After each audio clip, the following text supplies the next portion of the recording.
টুম্পা, তো কি বলছি বুঝতে পেরেছিস? হিন্দু মুসলিম জেহাদির বাচ্চা নাই, তুই জেহাদির বাচ্চা। বুঝতে পেরেছিস? এখানে রাম থাকবে, মসজিদ থাকবে, সব থাকবে। তুই দেশটাকে ধুলির চাঁদ বানাতে চাস? টুম্পা এরকম ভিডিও বানাস না কিছু ভিউজ কামাবার জন্য। বুঝতে পেরেছিস? যা তো আসাম গুয়াহাটিতে আমাদের হিজড়ারা কত দান করে এসে তুই গেছিলিস সোশ্যাল মিডিয়াওয়ালা। এসে এরকম ভিডিও আর কখনো বানাবি না, বলে দিলাম তোকে। ভোটের আগে স্লোগান ছিল আয় মমতা দেখে যা বিজেপির ক্ষমতা, আর ভোটে জেতার পরে এখন স্লোগান দিচ্ছে আয় জিহাদি দেখে যা বিজেপির ক্ষমতা। আরে জিহাদিরা তোদের কি বাস দিয়েছে? আমাদের হিন্দুরা কি সবাই সমান? আর পরিবর্তন বিজেপির ক্ষমতা, বলবো বিজেপির ক্ষমতা ভোটে জেতার আগে এক ধরনের কথাবার্তা আর ভোটে জেতার পরে আরেক ধরনের কথাবার্তা। ভোটে জেতার পরে 3 মাস ধরে তো অন্নপূর্ণা নিয়ে তো তুলকালাম চলছে। এই মাসে একে দিই তো একে দিই না, ওকে দিই তো ওকে দিই না, এ বাদ তো এ পাবে, এ পাবে তো এ যার পাওয়ার দরকার সে পাচ্ছে না, যে পাওয়ার দরকার নেই সে পাচ্ছে। আর এই আগস্টে তো খবরই নেই। এবার নারী আন্দোলন শুরু হবে। তারপরে হলো রেশন কার্ড, রেশন কার্ডের চোখ পড়েছে। পাকা বাড়ি থাকলে রেশন কার্ড বন্ধ, বাইক থাকলে রেশন কার্ড বন্ধ। আজকাল তো গরিবরাও লোন নিয়ে বাইক কেনে ব্যবসা করার জন্য, ঘুরে ঘুরে এটা ওটা বিক্রি করার জন্য। তা রেশন দপ্তরেও এবার হাত পড়লো। আর অটো টোটো তো শুরু থেকেই পেটে পড়ে গেছে। তারপরে এই যে গত 1 মাস ধরে চারিদিকে নারী মেয়ে এত ধর্ষণ হচ্ছে, কি হচ্ছে? কেউ ধরা পড়ছে? কেউ ধরা পড়ছে না। তাহলে বিজেপির ক্ষমতা, এইগুলোই তো বিজেপির ক্ষমতা না? বিজেপির ক্ষমতা দেখাচ্ছে। তো আমাদের দিদি চোর ছিল, ছ্যাচর ছিল, যাই ছিল, কিন্তু কোনোদিন কিন্তু কারোর চোখে জল আসতে দেয়নি বা কারোর পেটেও লাথি মারেনি। গরিবের কিন্তু সব সময়, গরিব কেন, হিন্দু গরিব, গরিব বড়লোক সবাইকে সমান চোখে দেখেছে দিদি, কিন্তু কখনো ভেদাভেদ করেনি, সব জাতকে একরকম ভাবে দেখেছে। আর যারা ভোটে জেতার পরে ওই যে গেরুয়া রং গেরুয়া আবির মেখে লাফালাফি করছিলে, তারা এখন কোথায়? লাফালাফি করো। পরিবর্তন ভালো লাগছে না? পরিবর্তন আনতে চেয়েছিলে, নাচো নাচো, এখনো নাচো, সব খুলে নাচো। পরিবর্তন ভালো লাগছে না? ভালো লাগছে তো দেখো এবার কে ভালো ছিল, আগে ভালো ছিল না এখন ভালো আছে? এখন সবার গরিবের পেটে লাথি। আয় ঢুম্পা দেখে যা, আয় দর্জির মেয়ে ঢুম্পা দেখে যা। হ্যাঁ, এই ছোট লোক আয় ঢুম্পা দেখে যা। দেখ সনাতনীয়দের কাছ থেকে টাকা নিচ্ছে ডাকাতরা। কি বলবি? আয় আয় দেখে যা। সনাতনীয়দের ক্ষমতা বলিস না? এই সনাতনীয়রা ভালো করে দেখে নে চোখ দিয়ে। আয় দেখে যা তাদের সঙ্গে কি হচ্ছে।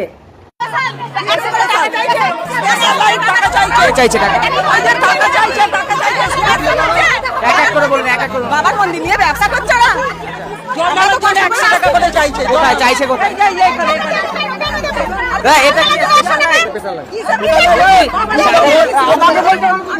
আমরা এত বছর কালেকশন আসছি, পুলিশ আমাদেরকে ঢুকিয়েছে, এখন বলছে 100 টাকা করে দিতে হবে। এখানে একটা লোক বলেছিল, সে চলে গেছে।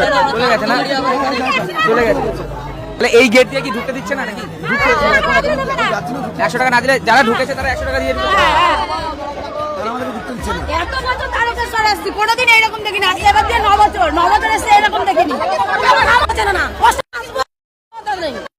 এটা এটা আসছি একটা জল ঢালার মতন, কোনো সুরক্ষা নেই, কিছু নেই, কোনো সুবিধা নেই। কেন থাকবো? আর আসবো? একদম আসবো না, একদম আসবো না, একদম। একটা দেখলেন তো, দেখলেন তারকেশ্বরে কিভাবে দুর্নীতি হচ্ছে, চিটিংবাজি চলছে, আর ভক্তদের কাছ থেকে পয়সা নেওয়া হচ্ছে, মানে টাকা নেওয়া হচ্ছে 100 টাকা করে। এইরকমই চলছে। ভাবতে পারছেন কোন ডাকাতকে এনে ফেলেছেন? সব ডাকাতি করে লুটপাট করে নিয়ে চলে যাবে, বুঝতে পারছেন? অন্ধভক্ত কিরে, খুব তো চোর খুঁজছিলি। বলছি তোদের ঘরের সামনে তো ডাকাত বসে আছে, দেখতে পাচ্ছিস না? সব লুটপাট করে নিয়ে চলে যাবে, কেউ কিচ্ছু করতে পারবে না। এখন দেখতে পাচ্ছেন ঢুম্পা কোনো প্রতিবাদ করছে, কোনো কিছু এই ভিডিওগুলো নিয়ে কিছু দেখাচ্ছে? এখন ফটো খিচ্ছে, মেরি ফটো। এখন ফটো দেখাবে, বুঝতে পারলেন? যে কার কাছ থেকে কোন নেতার সঙ্গে শুয়ে বসে থেকে এই ছবিগুলো তুলে, হ্যাঁ, সেই ছবিগুলো পোস্ট করবে। ভিউজ, আর্নিং, বুঝতে পারলেন? তাহলে এখন তালে তাল হাতে হাত মিশিয়েছে। হ্যাঁ, সেই জন্য এইসব প্রতিবাদ দেখতে পাবেন না। ও বলছিল না কিছুদিন আগে একটা বিজেপি নেতার কাছে, গুদনিকে বলছিল না যে হচ্ছে আমি আমার মতন একদম প্রতিবাদ করে যাব। যখন ওকে টাকা দিয়ে ভরিয়ে ওর গাড়িটা কিনিয়ে দিল তখন ওর মুখ ফ্লাই। অ্যাকচুয়ালি জানেন তো ছোট লোকদেরকে কিভাবে হচ্ছে টাকা দিয়ে মুখ বন্ধ করানো যায়, ছোট লোকদেরকে এইরকমই করা যায়, ঠিক আছে? তাই ঢুম্পা ছোট লোককে মুখটাকে বন্ধ করিয়ে দিয়েছে পুরো টাকা দিয়ে গাড়ি দিয়ে, বুঝতে পারলেন? তা এখন তার প্রতিবাদ চলবে না, এখন দুর্নীতি চলবে, দুর্নীতি, চিটিংবাজি করা, তোলাবাজি করা, এইসব চলবে, বুঝতে পারলেন? দেখ আমি টুম্পার নিচে স্ক্রিনে ভিডিওটা দেখুন। পার্লামেন্টের বাইরে দাঁড়িয়ে নিয়ে হিন্দু বিরোধী সনাতনী বিরোধী সাংসদেরা কি কাণ্ড করছে, সনাতন ধর্মকে নিয়ে ব্যঙ্গ বিদ্রুপ করছে, সনাতন ধর্মকে অপমান করছে, ছোট করছে। আজ হঠাৎ করে এই ভিডিওটা আমার সামনে চলে এসেছে। ভিডিওটাতে এত ভুলভাল বকছে, যুক্তিহীন কথা বলছে, ভাবলাম এই বাবা এটা আবার কে। তারপর পেজে ঢুকে আমার চক্ষু চড়ক গাছ, এ তো বিশাল বড় ক্রিয়েটার, আবার নাকি গভর্নমেন্ট থেকে পুরস্কারও পেয়েছে, তাহলে নিশ্চয়ই ভালো কিছু সামাজিক কাজ করেছে। তারপরে এক এক করে অনেক কয়টা ভিডিও দেখলাম। বিশ্বাস করুন বেশিরভাগই সমাজে ঘৃণা, হিংসা ছড়ানো, সাম্প্রদায়িক উস্কানি, কোনো একটা কমিউনিটিকে টার্গেট করে উত্ত্যক্ত করা, এমন ভিডিওই বেশিরভাগ দেখতে পেলাম। আগে আমি বলতাম আয় মমতা দেখে যা, বাংলাবাসীর ক্ষমতা, ক্ষমতা দেখে মমতা হয়ে গেছে উপকার। এখন বলছি আয় জেহাদিরা দেখে যা, সনাতনীদের ক্ষমতা। তারপরে ভাবলাম এত ফলোয়ার্স হলো কি করে, মানুষ এইসব দেখতে পছন্দ করে। তারপরে কয়েকটা ভিডিওর রিয়াকশন এবং কমেন্টসগুলো দেখে বুঝতে পারলাম ছলো ছলো নয়নে হাসি মাখা বদনে। আচ্ছা, মেনেই নিলাম যে এখানে সনাতন ধর্মকে অপমান করা হয়েছে, কিন্তু এখানে কি হনুমানজিকে কোনো একটা দলের রাজনৈতিক পতাকা হাতে দিয়ে নাচানো হচ্ছে? এখানে কি ভগবানকে ঘুড়ি বানিয়ে দড়ি দিয়ে বেঁধে আকাশে ওড়ানো হচ্ছে? এখানে কি গণেশজির মূর্তিতে RSS এর হাফ প্যান্ট পরিয়ে দেওয়া হচ্ছে? গেরুয়া বস্ত্র পরে ধর্মীয় পদযাত্রাতে অশ্লীল নাচ করা হচ্ছে? না, এখানে রাম মন্দিরের চুরির প্রতিবাদে বিরোধী দলগুলো পার্লামেন্টের বাইরে একটা প্রোটেস্ট করছিল।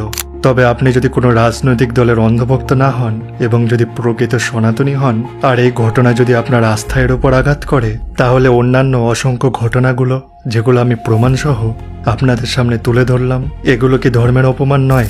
তাহলে এই ঘটনাগুলোর সময় নিজেকে সনাতনী দাবি করা কিছু মানুষ চুপ থাকে কেন? আশা করি এগুলোর উত্তর দিয়ে যাবেন। সত্যি দেশে প্রত্যেকটা ধর্মকেই যেন কিছু মানুষ কমেডি বানিয়ে রেখেছে, যে যার মতো রাজনৈতিক স্বার্থে ধর্মকে ব্যবহার করছে। ধর্ম যদি মানুষকে মানুষ থেকে আলাদা করে দেয়, তাহলে সেটা ধর্মের উদ্দেশ্য হতে পারে না।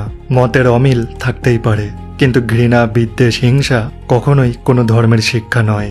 যারা প্রকৃত ধার্মিক তারা কখনোই হিংসা, ভেদাভেদ, উস্কানিমূলক কথা বলেন না। आनंद की प्राप्ति के लिए हमें हिंदू मुस्लिम देखना है क्या? अच्छा, ये कपड़ा तुम पहनो या कोई हिंदू पहने, ये कपड़े में कोई भेद है क्या? कपड़ा तो नहीं है ना। ऐसे ये शरीर बच्चा कपड़ा है आत्मा का। एक ही परमात्मा के हम बच्चे हैं सब, कोई भेद नहीं है। भेद हमारी बुद्धियों में बैठ गया है। ধর্মের আসল শক্তি মানুষকে ভাঙা নয়, মানুষকে এক করা। ঘৃণা নয়, মানবতাই হোক আমাদের সবচেয়ে বড় পরিচয়। জয় হিন্দ।